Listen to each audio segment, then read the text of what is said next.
Welcome to Forbidden Planet TV. My name is Andrew Sumner, and I'm privileged to be joined by an old friend of Forbidden Planet, Mr. Neil Gaiman, and very privileged to be joined by the mighty Chris Riddell, author, illustrator, political cartoonist for The Observer. Good morning, Chris. How are you? Good morning. I'm very well.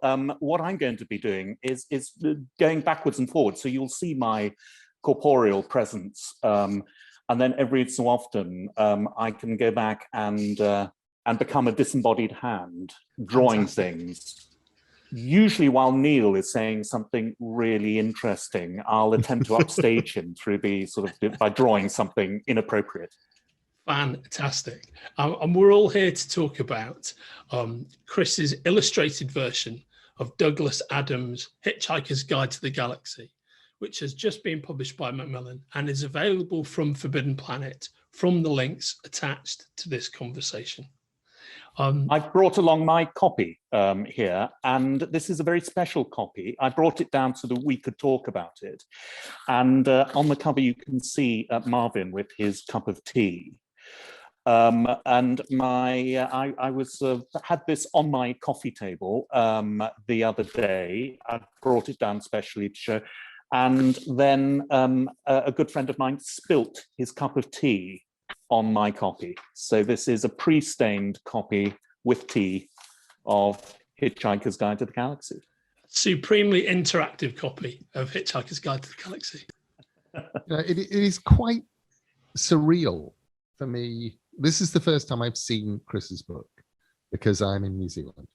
And it's quite surreal for me to see a copy of that book, of The Hitchhiker's Guide to the Galaxy, with my name on the cover and saying something about it, which is partly strange just because I'm sure I said those words, because at this point in my life, I must have written something in the region of 150,000 words about Douglas and Hitchhikers.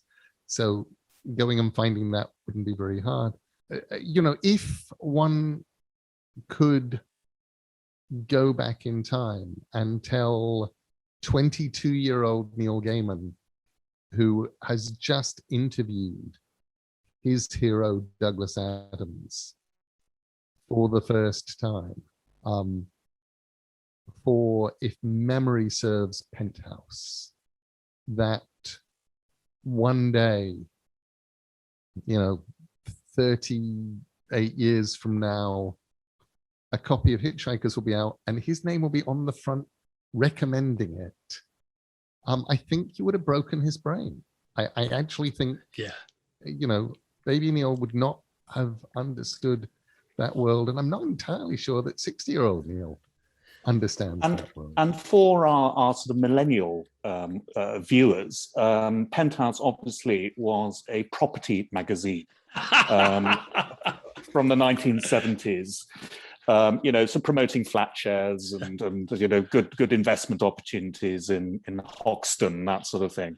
Absolutely, that vital stuff. And of course, Neil, as you just mentioned, you went way back with Douglas Adams, way back with Hitchhiker's Guide to the Galaxy. In fact, anybody watching this on Forbidden Planet TV on YouTube, you can flip back to a previous edition, which is audio of Neil actually interviewing Douglas Adams at Forbidden Planet in the early 90s.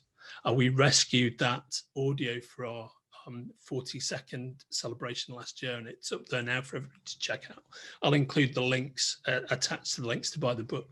It's so funny. My history with Douglas goes back all the way, all the way to the very, very beginning of my career. And I weirdly thinking about blurbs, it's technically not the first time that I've written a blurb on a Douglas Adams book, because when Don't Panic came out, which was the book that I wrote in, I think, 86, published in, I think, 87, about Douglas Adams and the Hitchhiker's Guide to the Galaxy.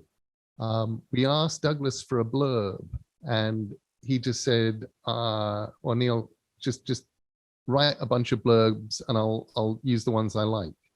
So I sat and wrote 8 or 9 blurbs in the style of Douglas Adams and sent them over to Douglas, who picked "It's all absolutely true except the bits that are lies" and the best book to be written about the Hitchhiker's Guide to the Galaxy since this morning, I think, as the 2 blurbs that he liked best. So Douglas Adams blurbed the book to that effect in the UK and the US. In the spirit of sort of, blurbs, there must be in the Douglas Adams universe a planet blurb that actually, possibly is arid and sort of windswept and sort of possibly a very hostile and difficult planet to live on, but has spectacular TripAdvisor reviews. It's fantastic, place to go. Yes, these little creatures who just come up to you and say, "Pulse pounding, exciting, I couldn't put it down." Oh, unputdownable, yes. Yes, the little blurbs. A blurb term here, I will do trivia because it's late at night here in New Zealand, and once it gets late at night, the trivia creatures come out in my brain. The word blurb was invented by an American named Gelett Burgess, an American humorist, most famous probably for having written a poem about a purple cow, which went something like, "I've never seen a purple cow. I never wish to see one, but I can tell you anyhow, I'd rather see them be one." And he coined a few terms, and blurb was his invention to describe the effusive praise on a book jacket, which until that point did not have a name. And he also, the other word that he tried to get behind, which didn't really ever fly, was huzzlecoo, which meant to praise something inordinately in order to sort of flatter it or something. The huzzlecoo, and that could be a huzzlecoo, a sort of Scottish puzzle cow, I suppose. I've never heard that term, and it's fantastic. I really love it. It is a great term. It didn't, it's weird. Some words work. Blurb worked, and huzzlecoo never did. I have to say, this is an incredibly tranquil experience. Listening to you talk and watching you draw, Chris, it's like the best episode of Play School ever. Going through the round window. I've watched you do quite a few of these things online, Chris, and I've often wondered what it would like to watch one seeing it live like this.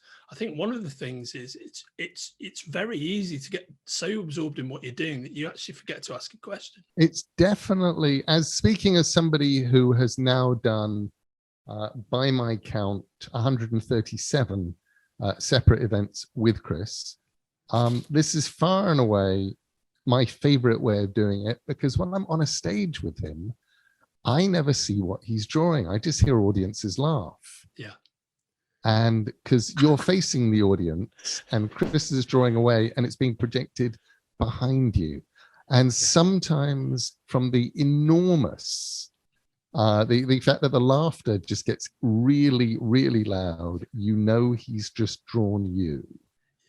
Because that's the only way that it can get awkward, can't it, Neil? I do remember at the Hay Festival when you and I and the wonderful Stephen Fry were doing an event, and I was doing my sort of drawing in the background, and you would say something wonderful about sort of Thor outraging a goat or something that I just had to draw. And then the person controlling the giant screen would turn to me drawing Thor outraging a goat. But you'd have moved on and you'd be telling a very, very sort of sensitive story about possibly, a childhood experience, while the audience roared at my rather rude drawing. So it was the sort of trying to get us in cue, which I feel, given the mellowness of the New Zealand late night and the Norfolk early morning. We're having a similar sort of, interaction now. You're very sort of calm and peaceful, and you're thinking of wonderful sort of things. And I'm just reaching for my first cup of coffee. And of course, you've drawn something faintly owlish at Galactic Play School, as seen through the round window. Through the round window, yeah, fantastic. Or the round porthole, Yeah. one or the other. I'm now sort of, my mind is being sort of, full of images of sort of Floella Benjamin in Zero Gravity, or Brian Cant with sort of antennae sort of strapped to his head, talking to small hairy creatures from Alpha Centauri. One of the great things about I discovered, which was rather like, in some ways going back in time, and in some ways like discovering there are still the Tyrannosauruses that Chris and I remember from the 1960s still around, is both Australia and New Zealand have play school. In the UK, it may have died out, and Big Ted and Little Ted and Humpty may have all gone the way of all things.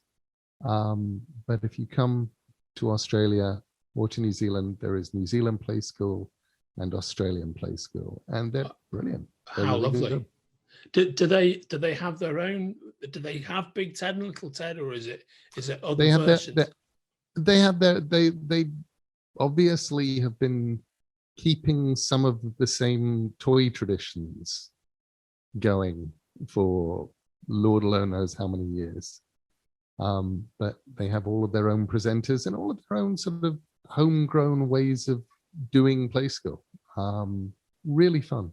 Yeah, I'm just transported now. We took now into the sort of Australian play school, where you've got sort of Big Ted, Little Ted. The one I was always fascinated by was this sort of gonk, I think, with the very, very long arms.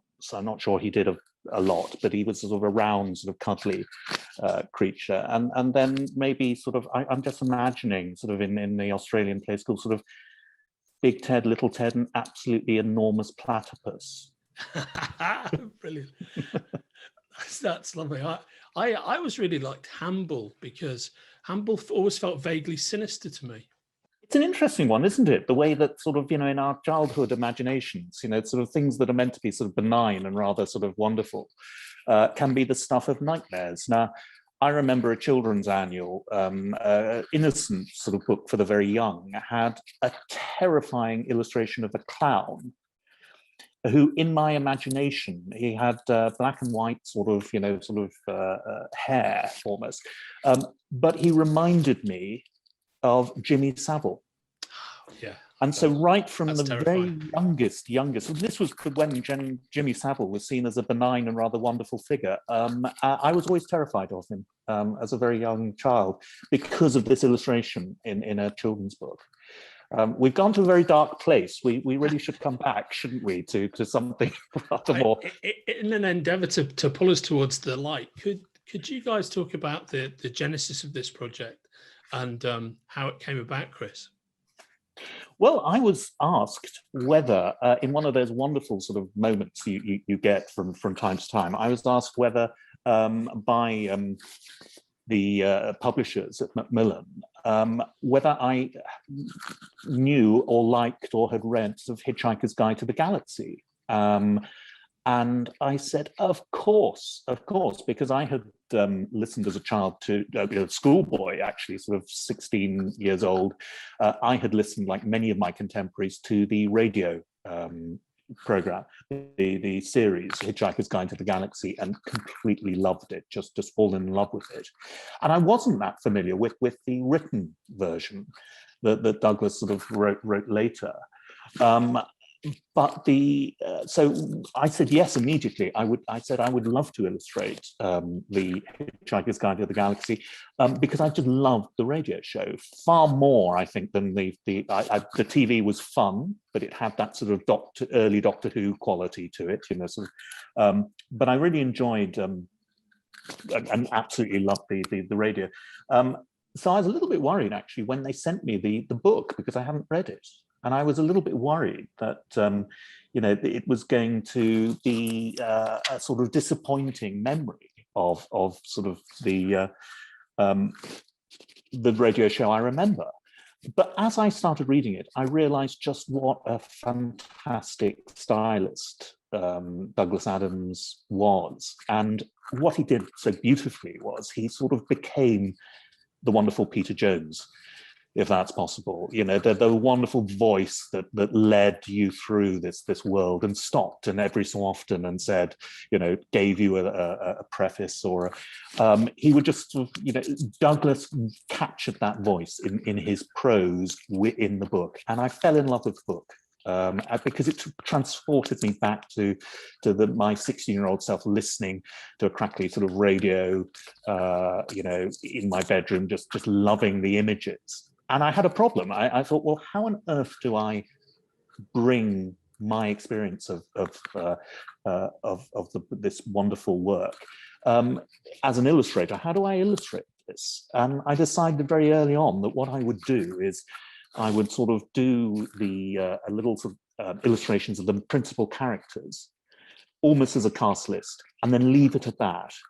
And what I attempted to do was illustrate the voice of the book, Douglas's voice, the narrator, and that became a complete joy because one could sort of illustrate some of the wonderful sort of asides within the book. So here is Oolon Colafid, who is the author of 50 More Things to Do in Zero Gravity, and more controversially, Oolon Colafid's trilogy of philosophical blockbusters, Where God Went Wrong, Some More of God's Greatest Mistakes, and Who Is This God Person Anyway?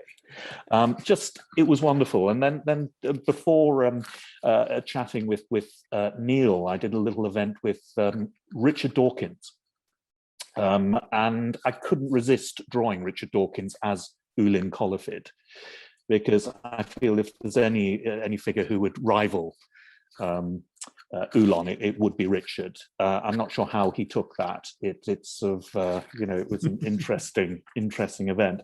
And so throughout the book, what I've attempted to do, this is another one of my absolute favorites. This is Flarty Bartfast. You know, that, boy, I love that name. That just a name to conjure with.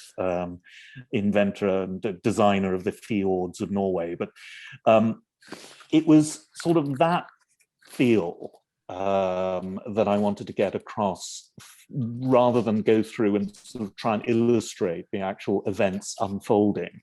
I just wanted to illustrate the voice of the book, the wonderful, wonderful voice of the book. And there is a little thing on a promotion that's sort of for Hitchhikers, where people were invited to quote their favorite bits from Hitchhikers. And I just saw a tweet where someone had quoted this wonderful sort of thing that it's the bowl of petunias falling towards the planet, and the quote was, you know, "Oh no, not again." That is sort of Adam's genius, isn't it? To sort of, you know, conjure up a whole other narrative from a single line. And it's, I've got to say, it's something that a very young and sort of ingenue who worked for a property magazine back in the 70s was influenced by. A very young Neil Gaiman, I think, must have sort of, you know, imbibed some of this genius in his work, because Neil, you do something very similar. You have the ability to conjure up a whole backstory or a whole future story just in a throwaway phrase, you know, something just, you know, you would pass over normally. The Queen kissed Sleeping Beauty because, you know, someone had to, and suddenly we're in a whole new place. Wonderful. What I would love to know is Neil, your sort of memories of Douglas, having had the sort of pleasure of illustrating this wonderful book. I really miss not having met him. Tell me a little bit about Douglas. Douglas was very tall and rather awkward. It was the awkwardness of somebody who wasn't quite looking where he was going. He was, 6'5", but seemed like he was all knees and elbows. And once complained to me, and it wasn't quite a complaint, but it was a very Douglas sort of complaint, that he had to be terribly rich because he was incredibly rubbish at money. And it seemed to take him an awful lot more money to do things than it did other people. Because, and he gave as an example of this, finding some giant crayons in California and deciding that they and only they would be the perfect decoration for his place in Islington, and buying them and then shipping them at enormous expense to Islington, and coming back to Islington and discovering that the place, a little sort of fashion shop next door, also sold them. And Douglas would tell these stories, and they would be funny and heartbreaking, and also kind of, and they were also true. Douglas, at the point where he figured he had enough money to not have to write novels anymore, because he didn't enjoy writing novels. He loved making things up. But at the point where he really was in that sort of 30-something-year-old able to retire, that was the point where he discovered that his accountant had embezzled all of the money, spent all of the money, and then, to add insult to injury, committed suicide, which Douglas was never able to quite muster the sympathy for, that perhaps he should have been. And he would just sort of, he went back and he wrote books again, which I think was good for everybody, except possibly Douglas and his dead accountant.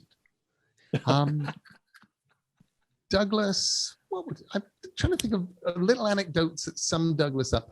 Douglas was somebody who once told me that in trying to figure out who could be the voice of the book, they spent several days in casting talking about who could do the sort of Peter Jones voice that Douglas had in his head.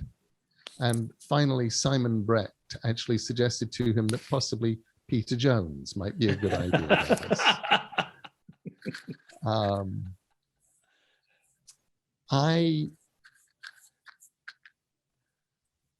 trying to think of some of my favorite memories of Douglas. My favorite memories were after I interviewed him a few times, and we had that sort of, an interviewer, famous author relationship at that point. It got to the point where he knew my face because I'd interviewed him, I think, 3 times. But then I got hired to do Don't Panic, the Hitchhiker's Guide to the Galaxy Companion. And at that point, we had to sort of become friends because I was sitting in his office, in his home office all day, going through his filing cabinets. And these were filing cabinets that he had not looked in. And I was sitting there going through draft after draft of the radio show, draft after draft of the TV scripts, draft after draft of anything I could find, just looking for fabulous lines, great jokes, good ideas that have been cut out at some stage, and that I could seize and drop into the book so it would have original lines and original gags in. And I think Douglas got very used to me, and at some point was very surprised when I actually somewhere in his archives found the Doctor Who and the Cricket Men outline, which had been the pitch for a Doctor Who movie, which had been, I think, looking back on it, incredibly wisely rejected, and which then was basically, and Douglas got to recycle all of the good bits for the novel Life, the Universe, and Anything anyway. So I got to sort of look at this strange and wonderful outline, you know, with the benefit of hindsight. I have to stop you there, Neil, and just ask you, you know, Doctor Who and the Cricket Men. I'm imagining a sort of cyber cricket team that is just, you know, flouting the sort of the laws of cricket. Possibly they would have Australian accents. I'm not sure. And exploding cricket balls. Yes. Oh, really? The idea was that everywhere else in the galaxy, cricket is regarded as this awful, terrifying, dreadful thing, and a legacy of the cricket men, spelled Krikkit, I think.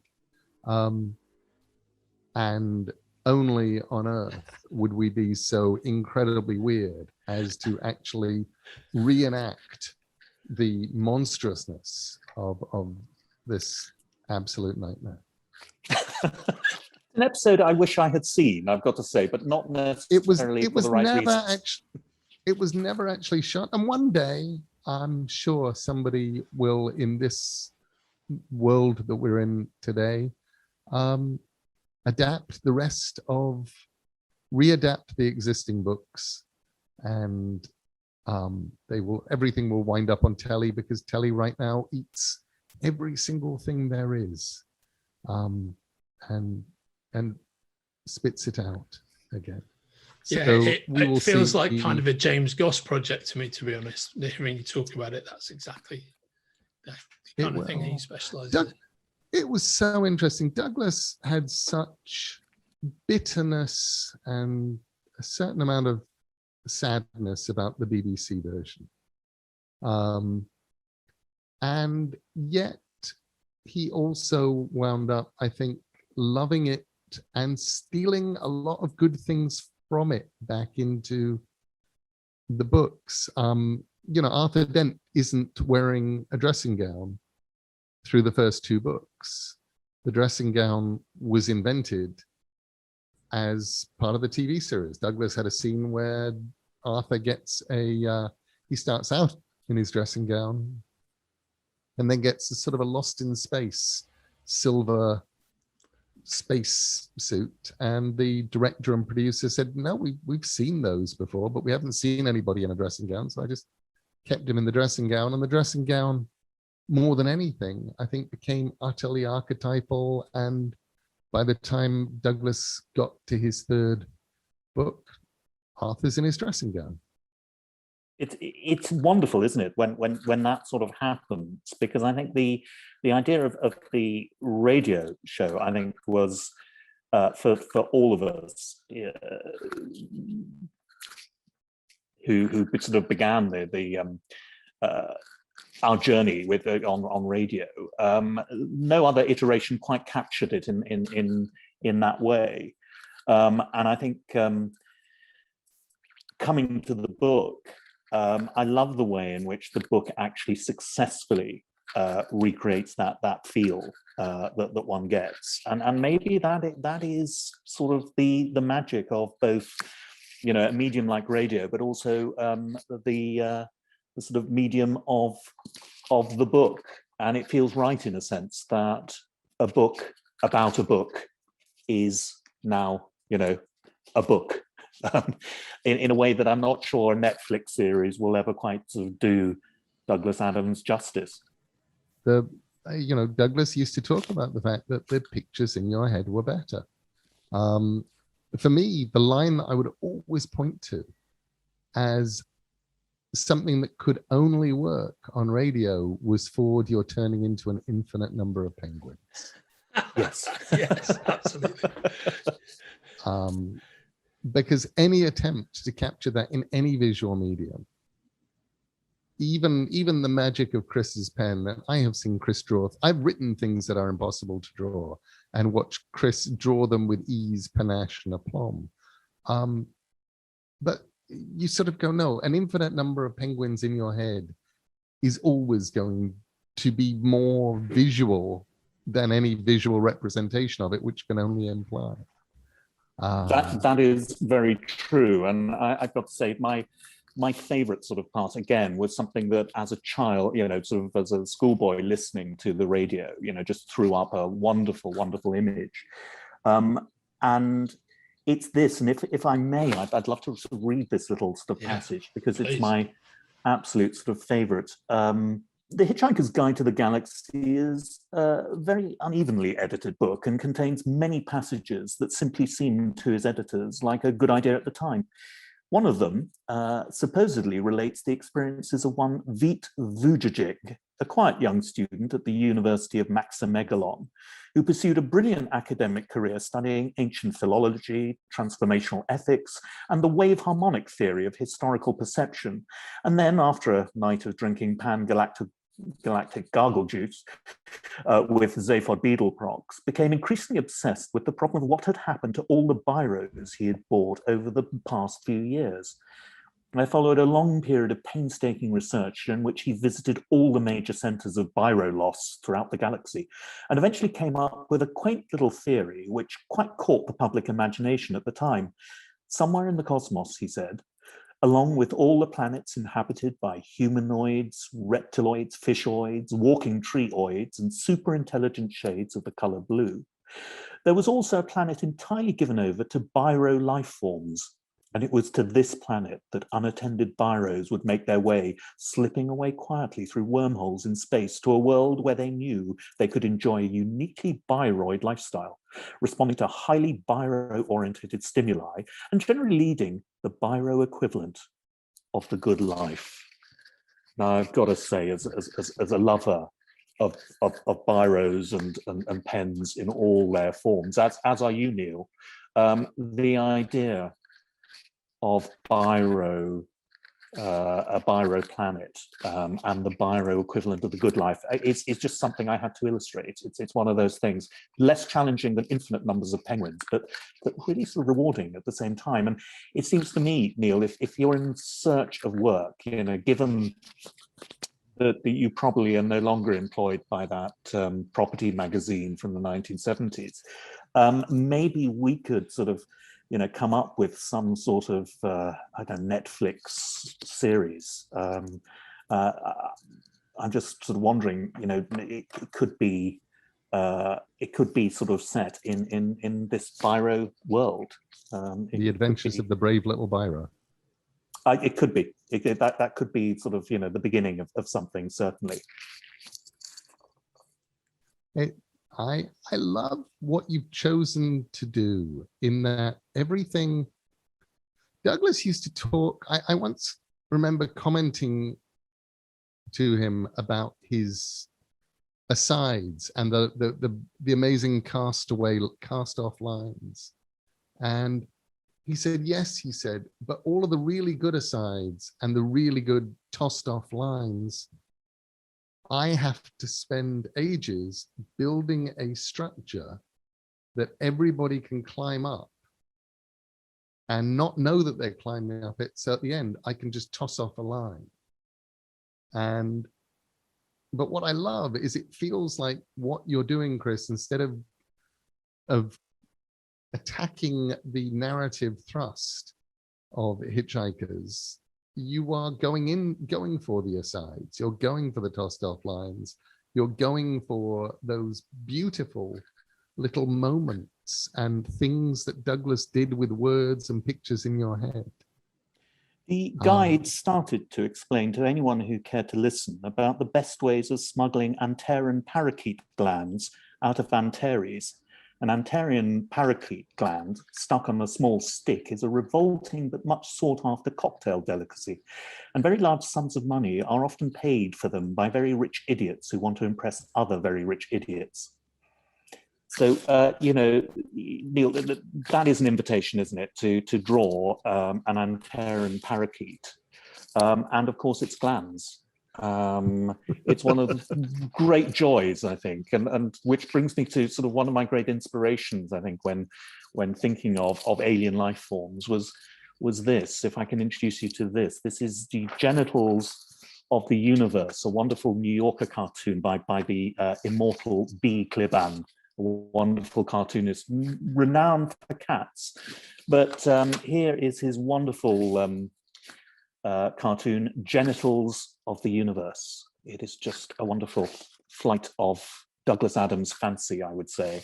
And so as I was illustrating the wonderful asides in Hitchhikers, there was ample opportunity to draw things that sort of were considered, you know, would in any sort of galactic sense be sort of pornographic, but in the world of the genitals of the universe, you know, no editor could stop me. And I used to look forward to various, this is Gag Halfront. He actually has one of the biros that makes an escape and goes off to live in the world of the biro. But it just meant I could just be rude in plain sight, which was one of the great pleasures. This is the Galactic Institute Prize for Extreme Cleverness. I think in the spirit of the sort of Oscars, it would be given another name. So I like to think of this as the clever dick. Now, you know, in any other context, there would be a high-level meeting at the publishers where they'd say, what on earth, there seems to be an erect phallus on page 113. How did this happen? I said, no, it's the clever dick. It's a Galactic Institute Prize for Extreme Cleverness. And one could move on. The only problem I sort of came across through the sort of editorial process was when it came to the wonderful Eccentrica Galambits, the triple-breasted whore of Eroticon 6, which I've got to say, as a 16-year-old, I found both titillating and hilarious when I heard it on the radio. And of course, the triple-breasted nature was wonderful. But then there was one of these meetings that, again, I sort of live for, where I was called in to discuss, you know, some editorial changes they felt they needed to make. And we discussed with great seriousness and literary sort of import, we discussed whether the triple breasts should have visible nipples or not. It was decided for cultural reasons to remove the nipples. Which I've got to say, you know, given sort of genitals of the universe, I felt was a valid decision. But also this Eccentrica's sort of hairstyle was actually far ruder than it appears here, and that had to be doctored as well to a certain extent. And again, you know, I'd love to sort of read the minutes of that meeting, possibly, because I think Douglas Adams would have enjoyed writing that. Come in, Mr. Riddell. We've got to discuss the genitalia on Eccentrica Galambit's head. Is that an ear, or is it in fact yes? So yes, great joy doing it, and none more than there's a Vogon, another favourite of mine, which was the Vogon and Vogon poetry. I'm a poetry lover, and I know, Neil, you write and have written some of my favourite poems. It's wonderful, but there is a sort of sense in which, you know, sort of we're easy targets, poet lovers, and no, not least, you know, sort of Vogon Jeltz, who loves to sort of read his poetry to on the tannoy system to the trapped inhabitants of his spaceship, and actually illustrating sort of this Vogon again was a great pleasure, because he is sort of, you know, has evolved in the most sort of appalling way. And I love, again, sort of Douglas's sort of voice here coming through. It just reminds me so much of the radio show. Prostetnik Vogan Jults was not a pleasant sight, even for other Vogons. His highly domed nose rose high above a small piggy forehead. His dark green rubbery skin was thick enough for him to play the game of Vogon civil service politics and play it well, and waterproof enough for him to survive indefinitely at sea depths of up to 1,000 feet with no ill effects. Not that he ever went swimming, of course. His busy schedule would not allow it. He was the way he was because a billion years ago, the Vogons had first crawled out of the sluggish primeval seas of Vogsphere and had lain panting and heaving on the planet's virgin shores. When the first rays of the bright young Vogel sun had shone across them that morning, it was as if the forces of evolution had simply given up on them then and there, and had turned aside in disgust and written them off as an ugly, unfortunate mistake. They never evolved again.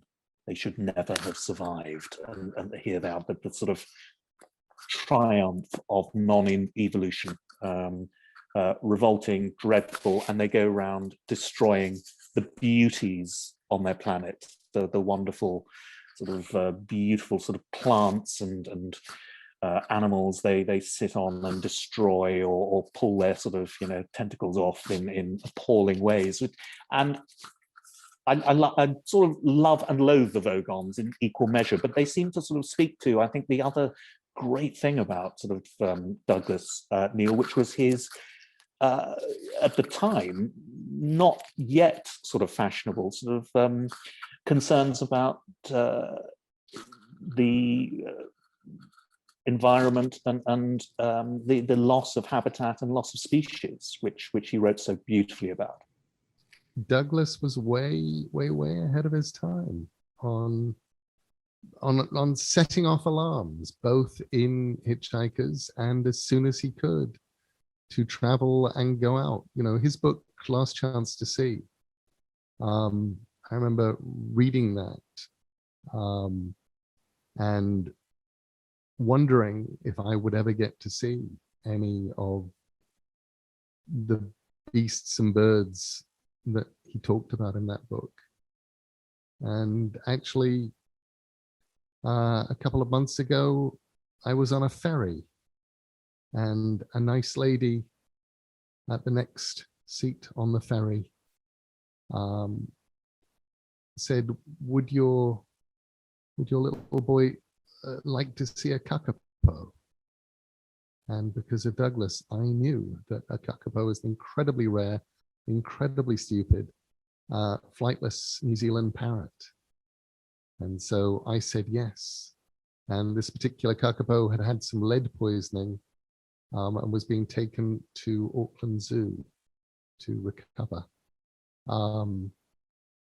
and had been handed over from whichever distant island the kakapos were on to somebody on another island, who then handed it over to somebody. And this lady was now the final link in the chain of kakapo transportation. And we got to look into the little pet carrier and see a little flightless parrot. And I thought, there is a little link to Douglas even at this moment. But yes, he was absolutely incredibly aware of that stuff. He was one reason why Save the Rhino was Douglas's big personal charity. And this is a man who went up the side of Mount Kilimanjaro in a rhino suit. Which is a wonderful Adams thing to do. I mean, I love that.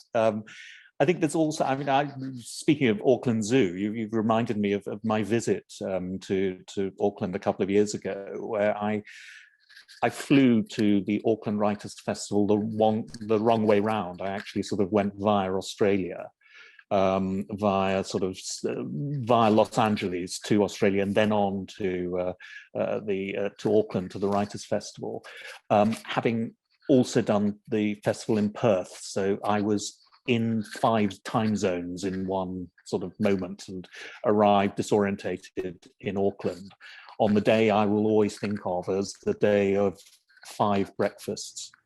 It was always breakfast. It never seemed to move on. And a friend at Auckland Zoo invited me to go and see Auckland Zoo, and I was deeply, deeply sort of jet lagged and didn't really know where I was. But anyway, I wandered around and drew animals, and they allowed me in the enclosures and to sort of see things.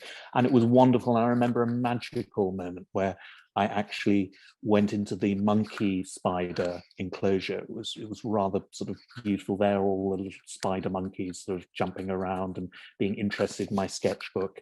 And then this sort of gentle rain started to fall.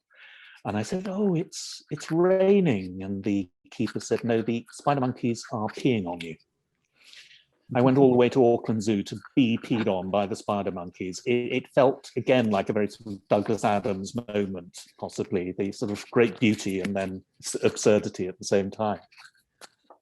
He was definitely somebody who could always find the absurd and more to the point, the human in, because I think one thing that Douglas realized was the more human you make your moment, the more absurd it's going to be, especially if you're contrasting it with things big, things impressive, huge ideas, the vastness of the universe,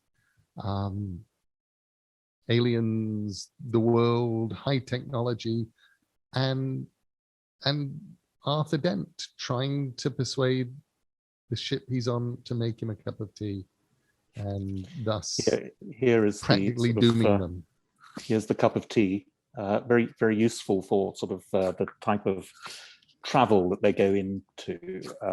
And here is my copy of that I brought along to show us. And just before we started, a friend of mine spilt a cup of tea on my book. So this is a pre-stained, very rare edition with actual tea stains on it. And they allowed me some end papers, which I'm very sort of pleased with. I've got 2 sort of, I managed to do some sort of end papers here. These are the flaps, which I like to think of as a sort of maybe a party in Islington that Trillian would have gone to. I imagine also the sort of party that you, Neil, would be very familiar with, chatting up girls at parties, as you know, characters are wont to do. And I had a very enjoyable time going through the text, finding every reference to alien sort of life forms that Douglas has sort of put into this book. And I found about 28. So here are 28 different sort of alien life forms represented on the end papers, with a little sort of legend here. So you can look up Rusty, the Mandrake miner from the belts of Orion Beta, Mandrill from the marshes of Thalia, Binky from the planning department of Alpha Centauri.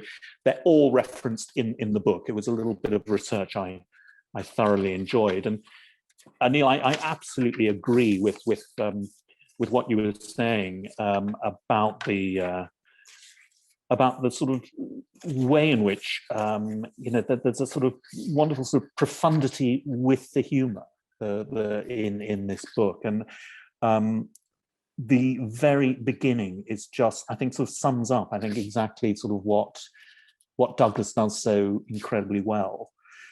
Far out in the uncharted backwaters of the unfashionable end of the western spiral arm of the galaxy lies a small, unregarded yellow sun. Orbiting this at a distance of roughly 92 million miles is an utterly insignificant little blue-green planet whose 8 descended life forms are so amazingly primitive that they still think digital watches are a pretty neat idea. This planet has, or rather had, a problem, which is this. Most of the people living on it were unhappy for pretty much all the time. Many solutions were suggested for this problem, but most of these were largely concerned with the movements of small green pieces of paper, which is odd because on the whole, it wasn't the small green pieces of paper that were unhappy. And so the problem remained. Lots of people were mean and most of them were miserable, even the ones with digital watches. Many were increasingly of the opinion that they'd all made a big mistake in coming down from the trees in the first place. And some said that even the trees had been a bad move and that no one should ever have left the oceans. And then one Thursday, nearly 2,000 years after one man had been nailed to a tree for saying how great it would be to be nice to people for a change, a girl sitting on her own in a small cafe in Rickmansworth suddenly realized what it was that had been going wrong all this time. And she finally knew how the world could be made a good and happy place. This time it was right, it would work, and no one would have to get nailed to anything. Sadly, however, before she could get to a phone to tell anyone about it, a terrible, stupid catastrophe occurred, and the idea was lost forever. This is not her story, but it is the story of that terrible, stupid catastrophe and some of its consequences. I mean, isn't that beautiful? Isn't that a sort of beautiful introduction, both profound and funny and true, in the pages of this wonderful, wonderful book?